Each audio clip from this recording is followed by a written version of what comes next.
We're live! Hello, everybody. Yay! I'm so excited. Thank you to everybody who's watching. So if you guys, I think everyone already knows that this is the Social Distance Book Fest. So I'm super excited to be hosting this panel. So welcome. And this is the Social Distance Book Fest, and it's where you can stay home while supporting authors and indie bookstores.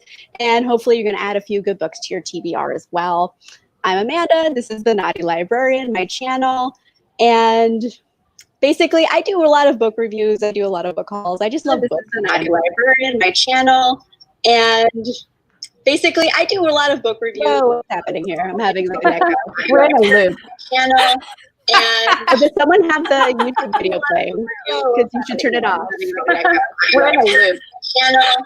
And does someone have the YouTube video playing? No. Channel. Does someone have the YouTube video playing? We're echoing. Are we stopped echoing? Okay. So what I was saying is that I review a lot of romance in general. And today I'm hosting this amazing group of authors. Hello, everybody. We're going to talk about them in a hot second. But this panel is called Tackling Consent, Gender, and Toxic Masculinity in Romance and in any other genre in general. So in a moment, we're going to go to the panelists, have them introduce themselves. But if you're wondering what the Social Distance Book Fest is, here's a brief overview. Basically, this is a all-day event created and dedicated to a group of to all of us bookworms from all corners of the internet. And it has 18 panels, more than 80 authors, virtual fandom meetups, virtual signing opportunities, and some amazing giveaways. So check out the website. It's going to be linked down below in the blurb. And check out the social media for all of the details, and you can check out our bookshop.org page where you can order books from the featured authors and support indie bookstores. 10% of the proceeds will be donated to the Center for Disaster Philanthropy's COVID-19 fund, and we're hoping we're going to take advantage of everything the Book Fest has to offer. And in case you miss anything interesting, any interesting panels, check out our playlist, because that's going to have all of the panels and meetups, which will continue to be available for viewing. So now that we have discussed what the Social Distance Book Fest is, I have so many words coming out of my mouth. Let's go to our lovely authors, and we'll just go clockwise, and everyone can introduce themselves, tell us a little something about your books, and let's go. Let's go to Miranda first. Wait. Opposite. Hi, hello from the UK. My name is Miranda Dickinson, and I'm the author of soon-to-be 11 novels. My 11th novel comes out in September. Most recent one is called The Day We Meet Again, and that's out in the UK, and it's coming out in Canada and the US in the next month, I think. It's available for pre-order right now. And so that's where I come from, and I'm from the Midlands in the UK, and so it's early evening here, which is really nice, and it's really nice to be part of this festival, so thanks for having me. Yay. Julie? Hi, I'm Julie Cohen, and I'm in the UK as well, even though you wouldn't be able to tell that from my accent. I am the author of, I don't even know how many books now, a lot, and but my latest book here is The Two Lives of Louis and Louise, which will be available in the US as well as in the UK and all over the world. I'm also a vice president of the Romantic Novelists Association in the UK, and I am the founder of the Rainbow chapter here for LGBTQ plus authors and authors who write LGBTQ plus stories. Nice. Are we going down? Priscilla. Yeah, Priscilla. Hi, I'm Priscilla Oliveras. I write contemporary romance with a Latinx flavor. Typically, at least one of my main characters is Latinx, and so my latest book is Island Affair.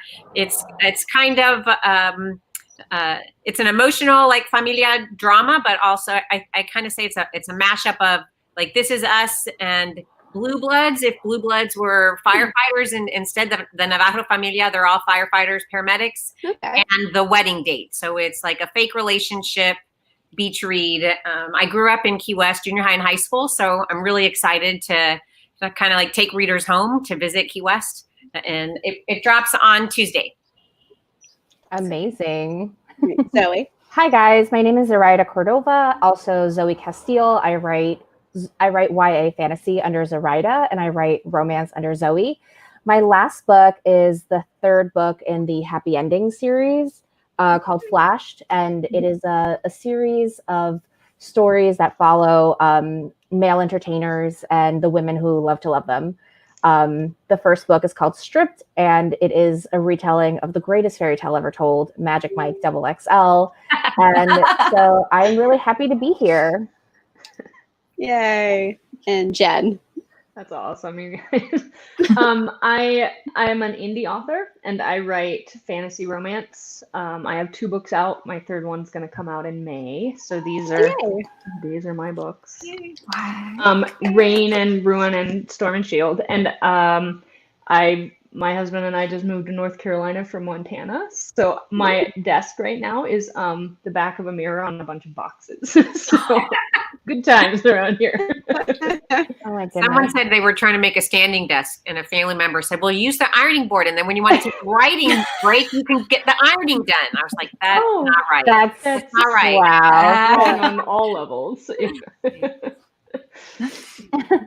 All right. Well, so cool. I'm so excited to meet all of you and hear about your awesome books. So let's get into panel. Let's do discussions. So this panel is called Tackling Consent, Gender, and Toxic Masculinity. So we're going to get into some deep stuff. I'm excited. And since I think all of us have a bit of a romance background, we can just talk about this one because this is a big deal in romance. Let's unpack what the alpha male is. Because in romance or in general fiction, we often see the quote alpha male. So I kind of want to just unpack that for a second because this isn't, the 1950s anymore. Our idea of what alpha male is has changed a lot. So what are your thoughts on stereotypical alpha males? Do you still love them? Do you think about them differently now? Or do you prefer a completely different kind of hero? Personally, I kind of like cinnamon rolls or geeks with the heart of gold. So yeah, let's unpack that for a minute. Like, what is an alpha male today? Expand. Now, Go first. Somebody go. We'll go back. Go back around. Unless someone else. It's funny.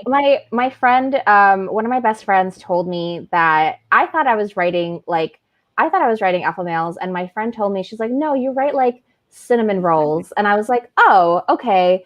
And then when I got to the third book in the Happy Ending series, that's when she was like, okay, now you wrote an alpha male. And I started talking to her about it, and I was like, well, what does an alpha male really mean to you? Mm-hmm. And she said that it was, I can't remember her exact phrasing, but it was basically like a man who takes charge and who is more dominant. But then there's a very, very precarious line that is drawn where we can veer into like dominating and domineering territory. So it's less about taking control.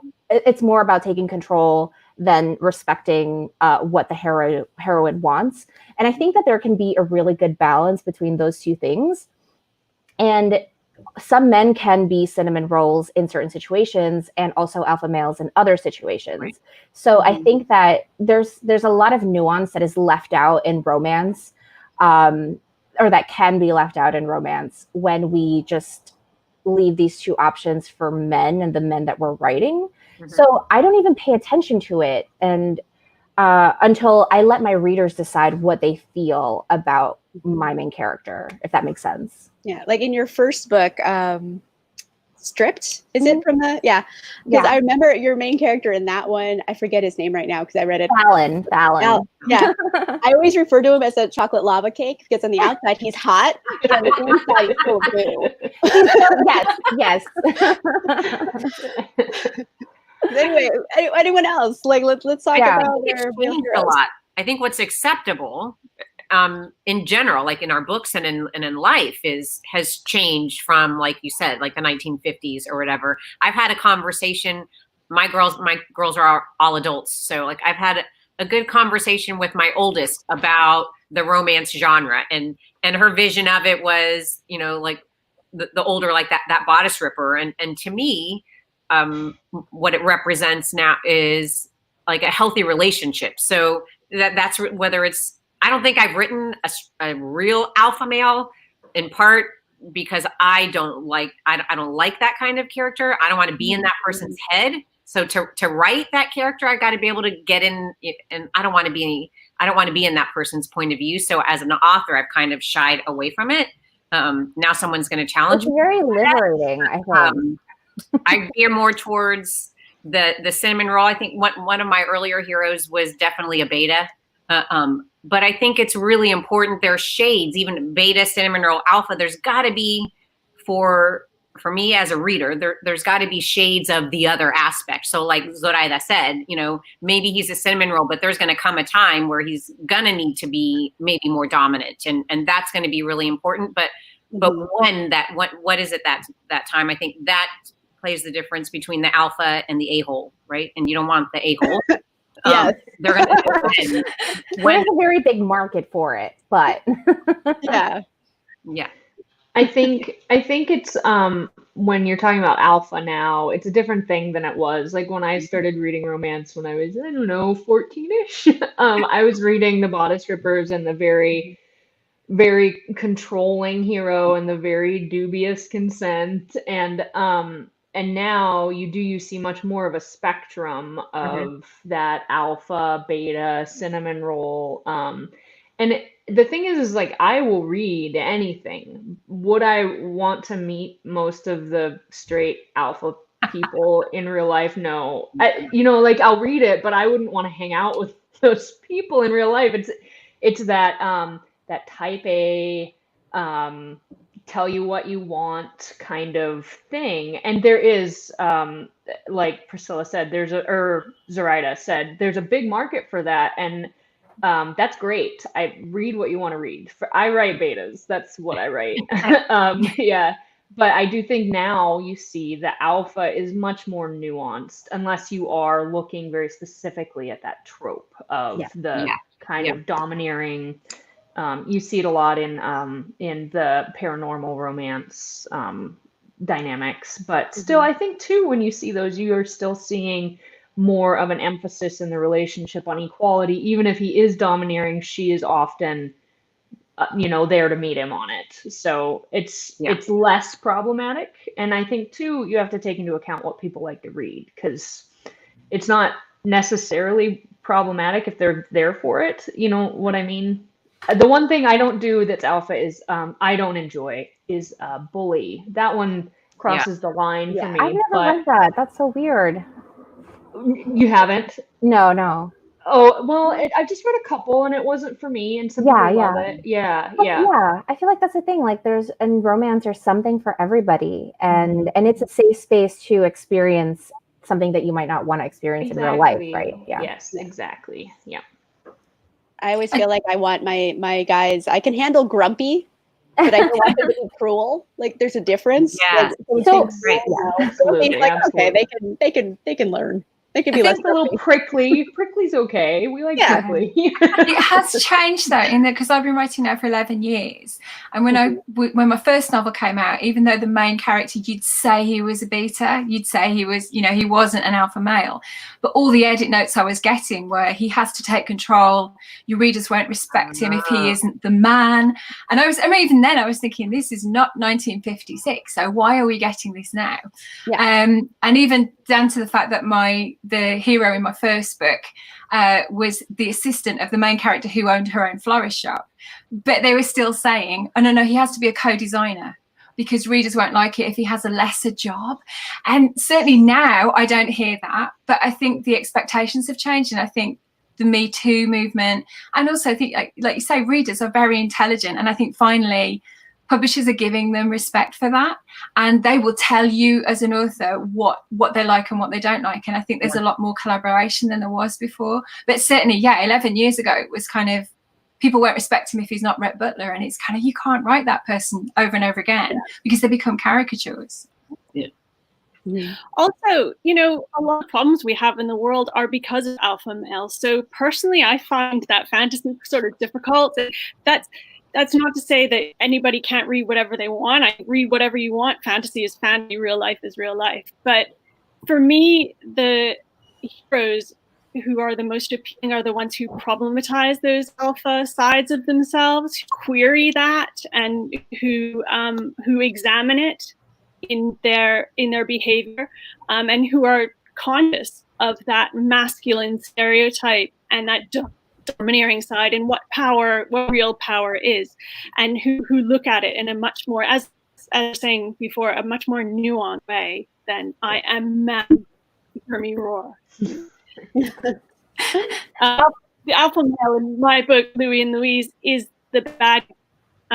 He is trapped within his own masculinity, his own tough masculinity, power that he was to have, and that his power as a man and as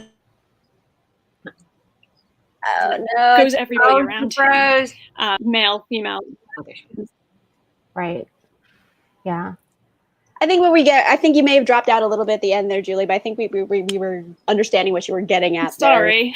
That your villain is more of the alpha because he's trapped in his own kind of toxic masculinity type of situation. Yes?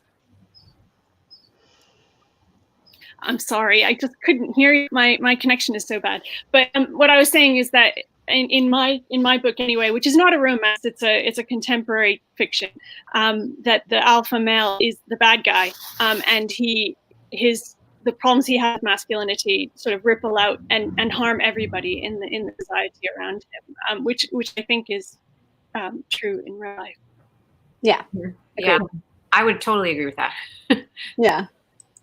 I think it's really interesting when we take certain characters and sort of unpack that from the very beginning. For instance, with my book Flashed, I wanted to unpack the idea of what an alpha male is and like why he's like that. And also, so I like taking tropes that can be sort of stereotypical and then just destroy them. Because that's what we do with fiction, right? So in Flashed, I have a very, very injured emotionally and physically hero who sequesters himself in Montana, and his heroine is she's a Latina girl who goes out for school, and she becomes his housekeeper. And so I wanted to take both of those tropes and figure out, but she's never like a wallflower at all. So she also so they're both alphas in a way. She just knows how to handle certain people. And so it depends on how your heroine is a reactive heroine to a situation as well. You know? I think so. Like in Island Affair, Luis has like a savior complex. A firefighter, paramedic, but also just even within himself. And it's something that he's learning to deal with, and at some point she tells him, I don't need somebody to save me. I need a partner, you know, I don't need you to fix things for, you know, or kind of, and so in the same sense. So I think I like that you said they're both alphas, but I think at some point they have to balance each other. And you know, something has to give on either side. Yeah. So talking about alpha female. Oh, go ahead, Julie. No? Okay. I was just saying that I think the fantasy is changing, and that a lot of people are looking for, instead of being saved, they're looking for, as you say, an equal relationship between two people. Yeah, ladies can save themselves. And speaking of ladies in general, like let's talk about the whole strong female character idea here. You know, what constitutes a strong female character? What's a female alpha to you? Or if you're writing one of those really strong female characters, do you ever worry that people aren't going to like them because they're unlikable for being outspoken? Or let's unpack that for a minute, because women get labeled unlikable when they are assertive. Let's talk about female alphas. I think in fantasy, at least, I can speak to that. I feel like that's less likely to happen now than it might be in other genres. In fantasy, I actually worry that if I don't write that kick-ass female, that people will think she's boring. I tend to write. I like to write women that. I'm going to start over. I want to highlight traits that are not typically associated with strong. So when we say the strong alpha female, you often see a man wearing a woman's suit, if you will. Like, she has these traits of being very outspoken and very snarky and very kick-ass, and she's good at all the weapons. And I love a female character like that. Don't get me wrong, I love that. But I also would love to see other things highlighted that I think this plays more into your question later about gender, but these typically assigned masculine and feminine traits, where you have the strong masculine traits and the gentle feminine traits. And so things like intelligence and social empathy and emotional intelligence and just those kind of softer traits. I like to see that in a strong female. She doesn't have to be soft. That's what I like. And I'd like to see more of that, because sometimes that kick-ass heroine can get a little bit overwrought for me personally. Yeah. That's really interesting that you say that, because in young adult fiction, I mean, I write young adult fantasy, and in those instances, I feel like readers don't forgive women. Like, they just don't, in the same way that readers forgive men for making bad decisions.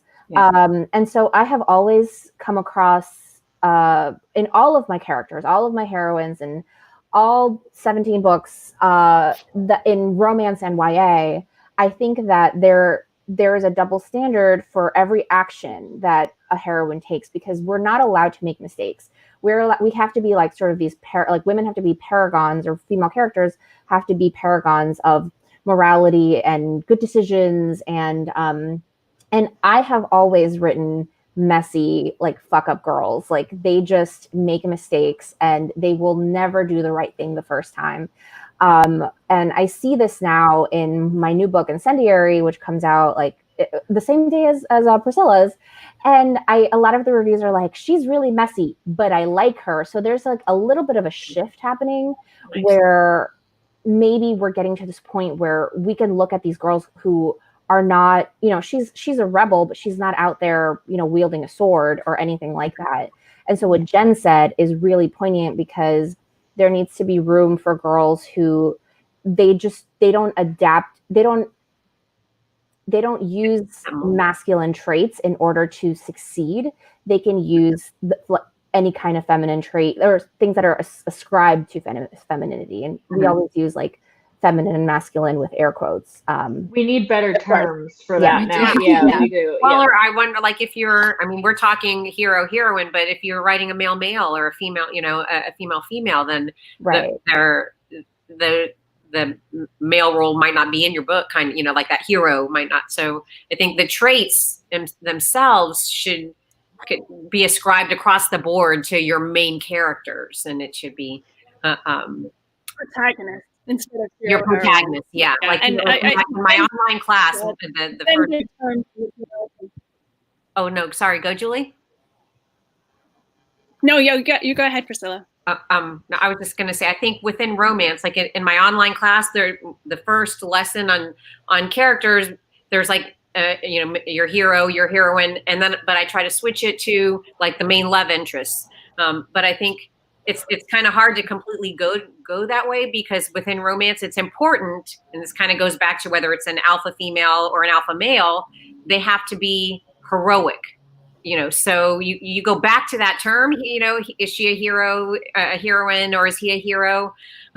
Because there's like that line can't be crossed into, are they irredeemable if they go, too far? So whether you continue saying, I have a hero and a heroine, or main character, I think it's important to get, by the end, they have to be worthy of that, their happily ever after in romance. Yeah, definitely. I think romance romance as a genre very much allows for that. I keep on moving it right. For that. I'm back. Oh no. Did we lose her? Oh. Am I there? You're coming in a little bit, Julie. Why don't you guys just talk and I'll come in later? Go ahead. Okay. Okay.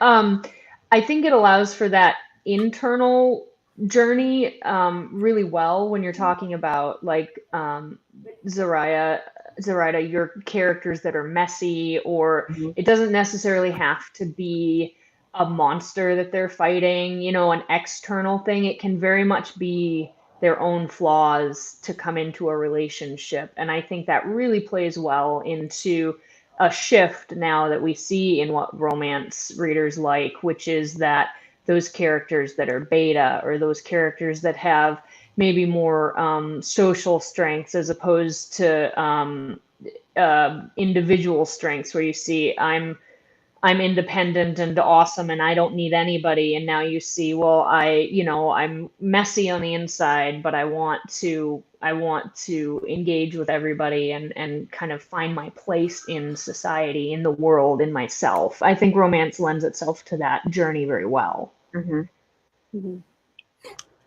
So we were all kind of mentioning earlier, male, female with finger quotes. So let's get into gender a little bit. Let's talk about that. Gender schmender, who cares these days? Our views of gender and sexuality are much more fluid than in times before, and especially in romance or even just, literary fiction like Julia's newest book. So how do you take that into account when you're writing, a romance? Like, how does either gender roles or just gender identity play into this? I think even Priscilla was mentioning something about even same-sex relationships, how the gender roles could be different there. So unpack, go. Marianne. Easy Sorry if question. I answer, sorry. Go. Because I've got close to my router now, so maybe you can hear me. My book, The Two Lives of Louis and Louise, is about a single protagonist in two different realities. So in one reality, they're born as they're assigned female at birth, they're cisgender female, and in the other reality, they're cisgender male. But in every other way, they are exactly the same. And they are the same protagonists throughout the book. It's only the different way that they're treated that makes their lives differently. And it makes everybody's lives around them, changes everything. So that book is very specifically about gender and about gender roles and how and sexuality and how that plays out in a person's life.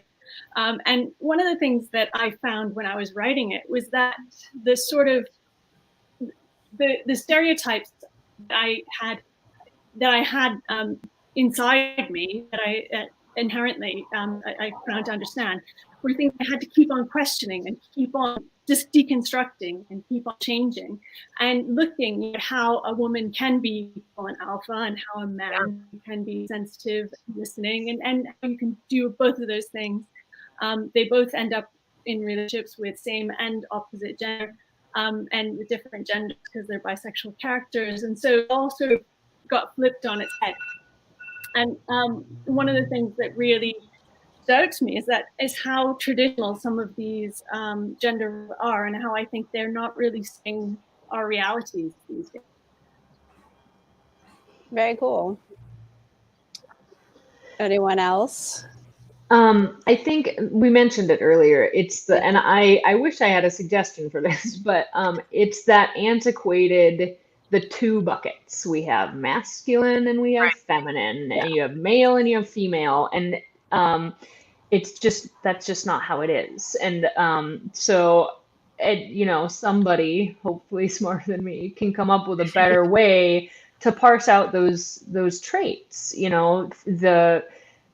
call it the hero's journey, or the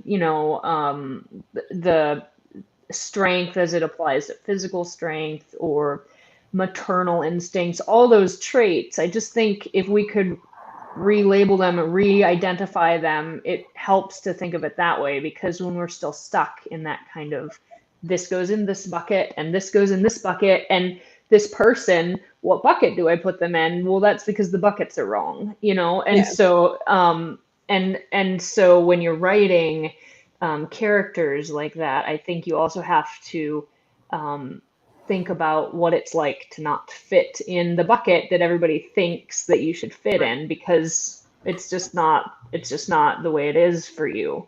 And it's really interesting, especially in romance, because historically they've relied very much on those masculine and feminine traits, and how the heroine would go against the typical soft female to be, in the bodice rippers, she was often spirited, or, those kind of typical things that we've historically used in romance just don't work anymore.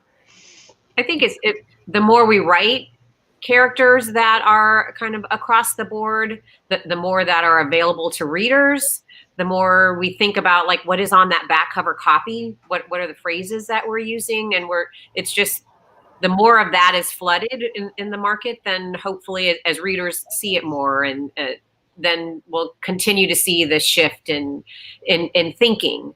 The more books like Julie's are out there, you know what I mean? Someone will pick it up. And just like you were questioning yourself while you were writing it, and then hopefully the flip side happens. And when readers are reading it, will it make them stop and question? Because I feel like the more that we as writers and readers are open to different perspectives and different, ideas, then the more they'll, start to become the norm.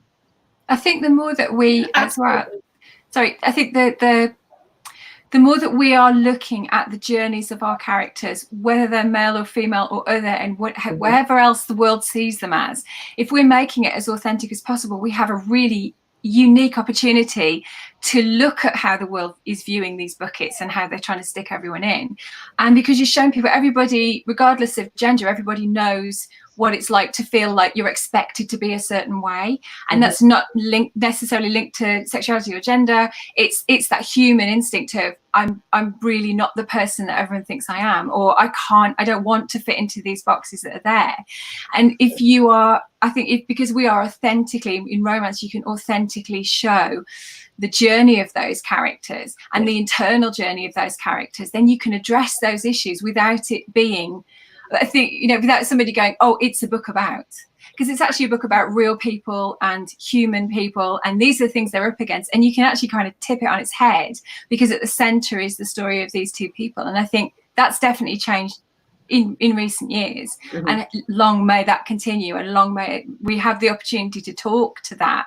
And I think you can talk about it without it feeling like you're pushing an issue of any sort. I think we worry about that. We worry about it being, a campaign book, and it's really not. It's a story about how real people navigate their lives. Yeah. And there's so much scope for us, I think, as authors, to be able to show that authentically. So I think if we can, instead of seeing it as this kind of, oh, do we go near that territory and it's really scary and how do we talk about it? If you're representing your character's main journey and you're doing it as authentically as possible, you can talk about any expectations that are on the outside because you're following their internal journey. And I think that's something, that's an opportunity we have to discuss those kind of issues. Yeah, I mean, I think I never approach a book with the idea that I don't want it to feel like some sort of, like I'm telling like a moral, right? I think that the function of us as writers is to tell the truth. And one of the things that I'm always going to explore is like the things that I'm really drawn to is like I'm really drawn to redemption stories, and now I'm also really drawn to the idea that what does family mean in our modern situations? Like what does family mean for me as a 33-year-old who grew up in New York versus what it meant for my mother who grew up in Ecuador and started having children when she was like 25 or 27. And how do gender roles change? And so I think that's where I'm allowed to sort of write. I think that the thing that is missing is for gender studies in publishing is the ability to let non-binary authors publish non-binary stories in major publishing in Big Five New York City, and allowing those voices to be alongside every other kind of romance, so that we stop only having the romance section be a man and a woman, or just a man and a man and a man written by a woman. And so I think that it's just, for me, the idea of gender is like, allowing more opportunities for more writers to write, because I can only tell one story and I'm not going to be able to tell someone else's, you know. Exactly. Yeah. Yep. The old, absolutely. And like- I think it's our job as writers to do that, to push those boundaries and not to take no for an answer, and to, you know, support writers who are different from ourselves or who are who are representing things. It's so important. mm-hmm. Like Jen was saying, the 2 bucket system doesn't really work anymore. You know, just put those buckets together, make it a cauldron. Everybody's a witch.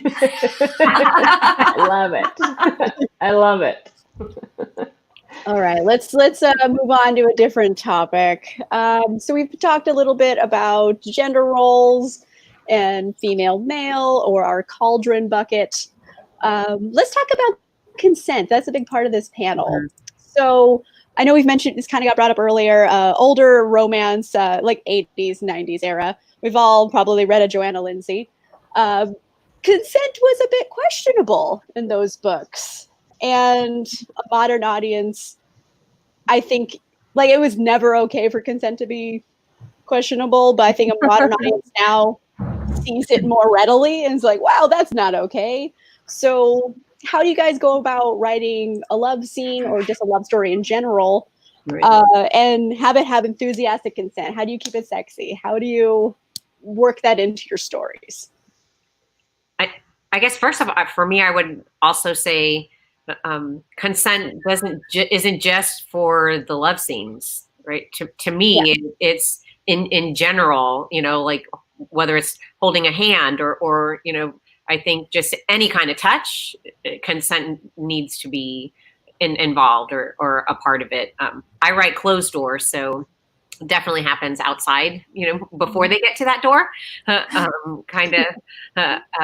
but for me, it's just important, and it's not always the hero needing consent. You know, if she's taken charge, then she needs to make sure that he's open to that as well. So I think that's another important aspect, that it needs to be mutual consent on both sides. Doesn't matter who's going in for the kiss or whatever.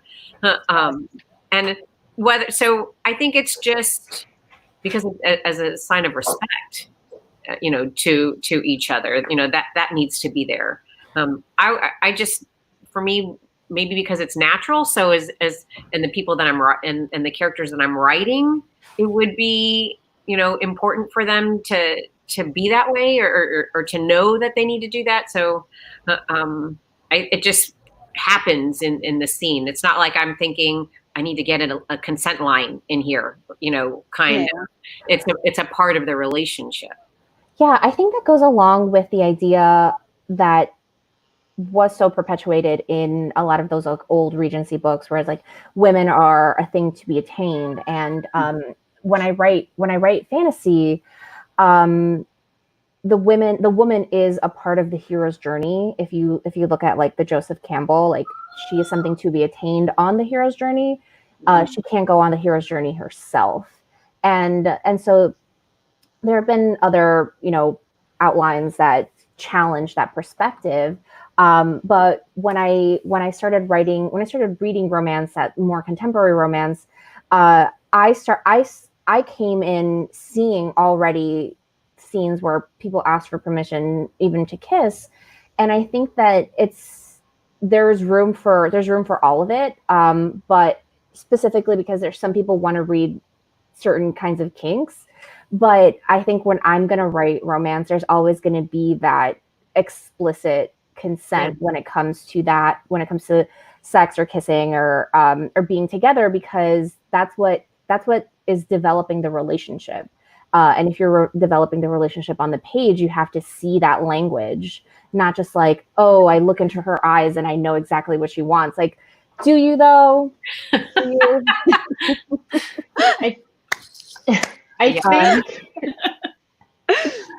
I think too that when you're looking at consent, you have to consider that it's not a one and done thing, you know, and that's what we see in real life when you get but she said yes. There's that initial, and then there's that ongoing consent. And so when you're working through a scene or a relationship, you don't just say on page 200, are you good with this? And then it's done.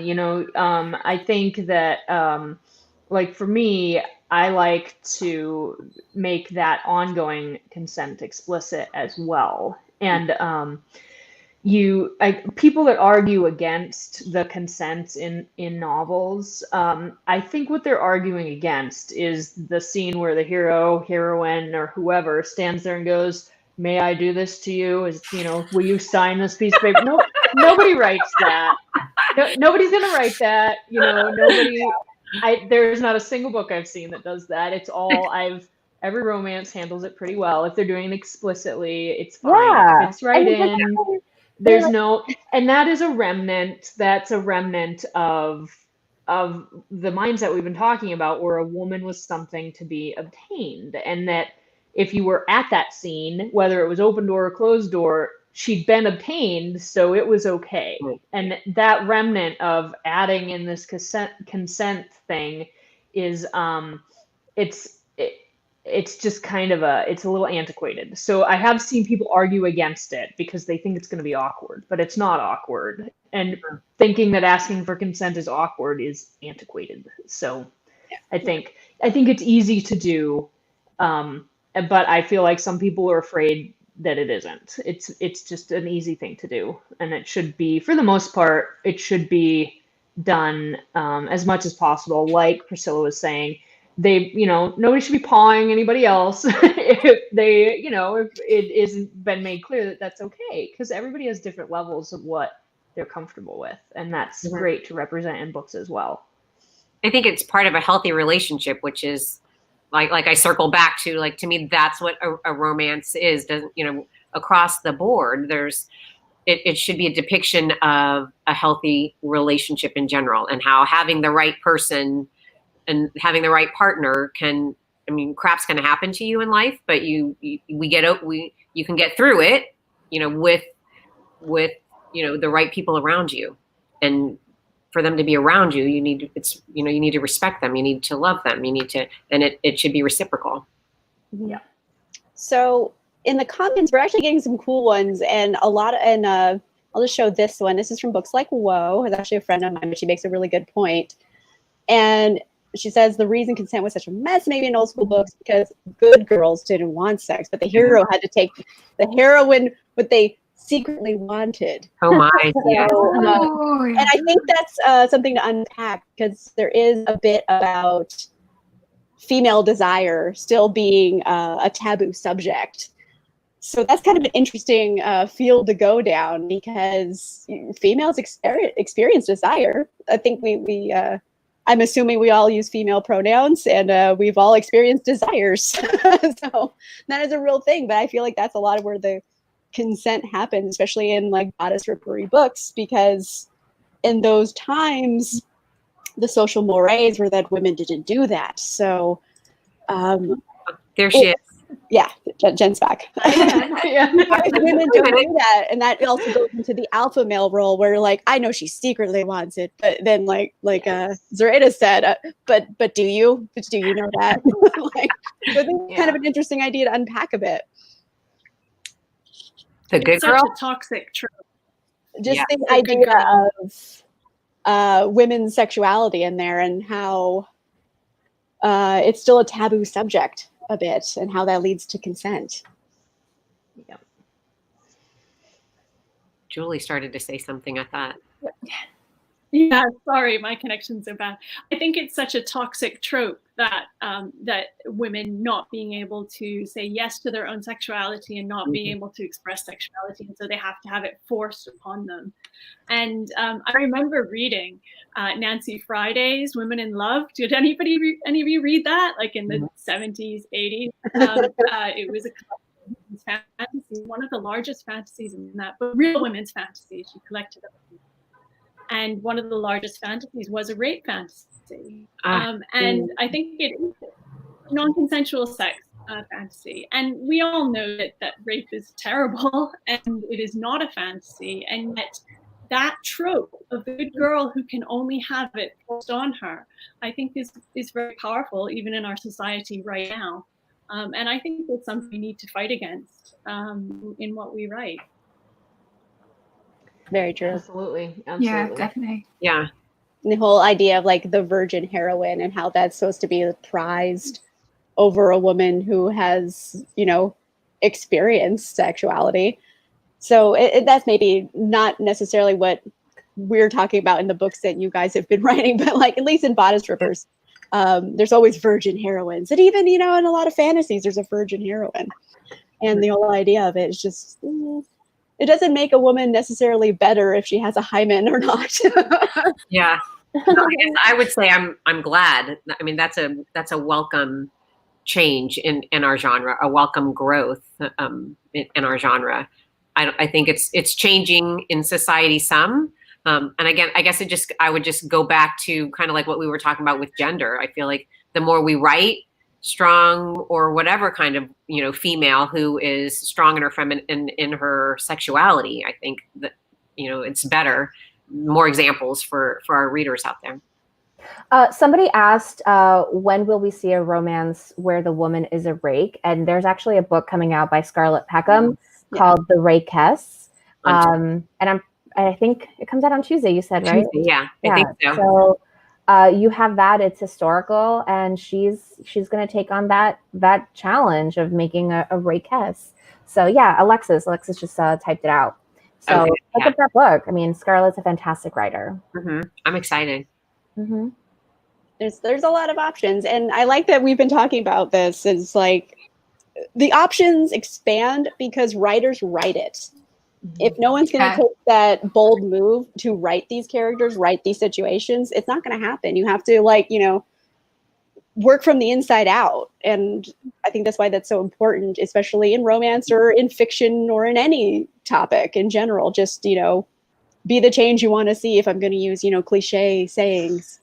Well, and romance has that chance because, as Miranda was saying earlier, because we deal in relationships, in the human emotional journey, we're very well situated to normalize things, to help normalize things.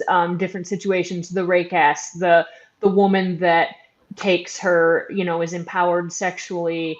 There is nothing wrong with that. You know, that is not a flaw. And so you write characters like that. You write non-binary characters. You write all the different relationships, all the different combinations in your cauldron where we're all witches, and it stops being the outlier, that one book, that one situation. Oh, look, so-and-so wrote this book and it's the only one and we're so desperate for it. It shouldn't be like that for anybody. They should be absolutely swamped with books that are stories about who they are and what their journey has been like. And romance can do that, I think, more easily, again, like Miranda said, because of the niche where we sit. It's about society. It's about human relationships. And that's where you normalize it, is in the younger readers that we reach, the huge, you know, what romance accounts for like 2/3 of the reader market. It's huge. And yeah.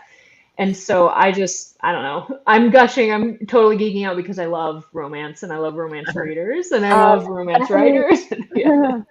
Bethany pointed out in the comments that she loves The Lady Rake. The Midnight Lie by Marie Rakowski is also a good one. It is. I just figured out what all the comments.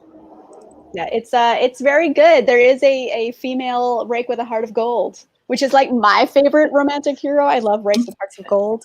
Oh my gosh, these are chocolate lava cakes. Like I said before, they're hot on the outside, but goo on the inside. That's a good one. I love it. I like a hot lava cake instead of. I mean, I like a cinnamon roll, but a hot lava cake, a chocolate lava cake sounds really. It's a little spicier, you know. I like it. Let's just talk about craft for a second, because we haven't really talked about that. I'm not sure if everyone writes dual perspective, but you've at least written something from an opposite, quote, gender profile. So if you're writing from a different point of view, is there anything that you've ever really been surprised by how people think? And as you were writing it, you're like, wow, I didn't think of that before. Like, what's something that you have maybe questioned in your own writing that you've just written and you're like, wow, I never thought of that? You mean like when you're writing from your character's point of view? Your character's point of view, like how their mind works in general, or I believe something Julie was saying earlier with her book, that the world changes depending on how everyone else perceives you as like Louis or Louise. So when writing, have you ever been surprised by a revelation you've had while writing about that character or in their own mind? I think I approach every character with, first I figure out how the world sees them. So specifically people of color, like when you walk down the street, like there are certain perceptions that people are going to have of you based on your exterior.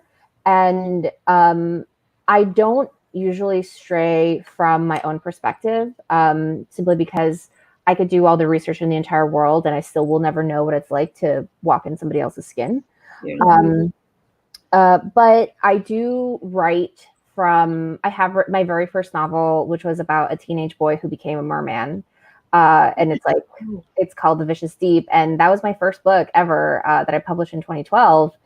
And the entire thing is first person point of view from a teenage boy. And people would ask me like, oh my God, what's that like? Like, I'm like, they're not aliens. They're like, it's a character. Your character does what you tell it to do. So whether or not somebody thinks like, oh, all men in the entire world, all teenage boys don't think this way, my answer is always, well, the function that my character has does. So for instance, he is a teenage playboy who is a lifeguard, and he goes through a journey of realizing all of the mistakes that he has ever made, and is trying to become Sea King. And so it is my job as the author to create him and to move the decision, like move the plot by the decisions that he makes. So we're creating entire personalities, and you're not building off of what a general consensus of what teenage boys do. You should be building of what your character actually needs in their emotional and physical journeys. And I do that now when I write the male point of views, because all of the books in the Happy Endings series trilogy, all of the guys are also in that perspective. And I just think about what they want, what they need, what they're willing to do to get it. And that is the only thing that determines their voice specifically. I think when I'm surprised, it's just because either like a memory or they'll share something with me that I didn't know yet about them. That's when I'm surprised. Something that, I'm in the middle of a scene in like Luis's point of view and a thought, or either like something that he likes or something that he did or some piece of his character that makes him who he is, even though I feel like I've done, I've spent all this time, because I'm a plotter, of character sketching and getting to know that, still when I'm in the middle of the book, something, they'll like whisper something or something will come out onto the screen. And I'm like, wow, I didn't know that about him, or I didn't know that about you, but that's just when you're in. So that's when I'm mostly surprised at, just when they share something that I wasn't expecting to know. Yeah. This morning, I'm just finishing up a manuscript, and this morning I woke up at 7:30 in the morning, and suddenly I knew what my male protagonist's journey was, and I didn't know I'd written the entire manuscript, and I hadn't written the last chapter. And this morning I woke up, I was like, oh, I know it! In my sleep, and that's magic when that happens, right? Yeah. Mm-hmm. I think it's really interesting, and with any kind of character that you're writing, to be able to step into somebody else's shoes and see what the world looks like to them. And because I now write male-female perspective all the way through, I've done that for the last 3 books, and I find it really freeing as an author, because you can approach an argument from one point of view and then have the other character walking away and all the internal stuff that's going on. And so I was amazed at how much sort of emotion and layers of emotion that I could get into the characters, knowing that the reader has got kind of like the overview. The reader can see everybody, but each of them can only see themselves. And so that's what surprised me, is how much I can play with that and how much I can kind of deepen that, and reveal not only their own journey in terms of what they do, but in the sense of noticing behavior that comes from a central point. So from in The Day We Meet Again, my male protagonist is called Sam, and he goes back to the Isle of Mull in Scotland to find out what happened to his dad. His dad left the family when they were really young, and he thinks he's over it and it hasn't affected his life, but actually everything he's done has been running away. So the moment he thinks he's going to lose someone, he'll put a wall up, but he doesn't realize that until a year into his journey, when he goes like, why do I keep making the same mistake? But that comes about because of this, you know, this broader landscape for me to explore as a writer within his emotions. So that's the thing that surprised me the most about doing dual perspective. I don't know. I'm kind of with Priscilla. I get surprised occasionally with like things I did not plan for, little plot points or little character traits. It's so strange. It doesn't matter how much you plot. You'll be writing along and everything will be fine, and then all of a sudden, out of the blue, something you didn't plan for. Yes, and it fits. It's perfect, but you're like, I didn't think of that. Where did that come from? Yeah. There's times where I'm like, I was struggling with a scene with Diego in one of those books, Their Perfect Melody. And I had plotted like this scene was supposed to happen and it just was not working. And it took me like having a conversation with him, like, you know, what is going on? Like, you're not cooperating for him. Yeah, but I want to do this. And he was right. So I, the author, needed to get out of the way and let him do what was right, you know, for him. Yep. Okay, so sadly, guys, we have to start wrapping up, but this has been so amazing. I've had so much fun talking to you guys. We got into some deep issues, and I felt like we still had fun. Like, this was a great time. And thank you for being our moderator. Yeah, you did great. Let's end with a really fun question, because this is like a question I always like to ask. Let's just go with your favorite trope, and it doesn't have to necessarily be romance. It could be romance, but what's like a trope that like you see it and you're just like, no, gimme. That exact mood. Like, gimme. Gimme. Yes. I like friends to lovers. That's mine. I like friends to lovers. Yeah. I like mortal enemies to lovers and close proximity at the exact same time. Mortal enemies to lovers. That's a good one. No, mine is the same as Jen. Friends to lovers. I think for me, it's mostly. I feel like it makes that it ups the internal angst because they have something good already, and what if they cross that line? Right? If they cross that line and it blows up, then you can't go back. So I feel like it for me as a reader, and I get more angsty. Like, are they going to do it? Are they not going to do it? Like, oh crap, they did it. Like, you know.